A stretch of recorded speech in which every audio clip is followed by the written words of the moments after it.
আসসালামু আলাইকুম ওয়া রাহমাতুল্লাহি ওয়া বারাকাতুহু। আমি মোহাম্মদ মামুন গজল শিল্পী। আমার লেখা, আমার সুর, আমার কণ্ঠে এখন একটি গজল শুনবেন। সবাই সাবস্ক্রাইব করবেন, লাইক করবেন, কমেন্ট করবেন, শেয়ার করবেন। ইনশাল্লাহ গজলটা ফালটা তাহলে হয়ে যাক যে গজলটা এখন গাবো ইনশাল্লাহ।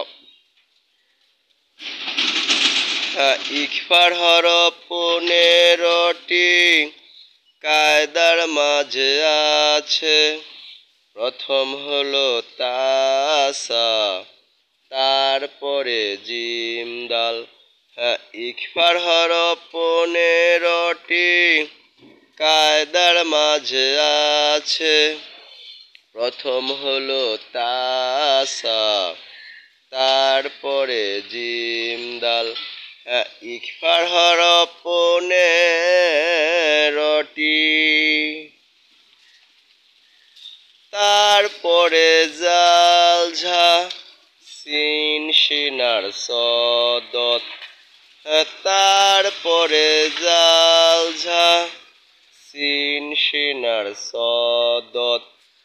তাই ইকফার হরফ 15টি কায়দার মাঝে আছে। প্রথম হলো তাসা, তারপরে জিম দাল। ইকফার হরফ 15টি কায়দার মাঝে আছে। প্রথম হলো তাসা, তারপরে জিম দাল। ইকফার হরফ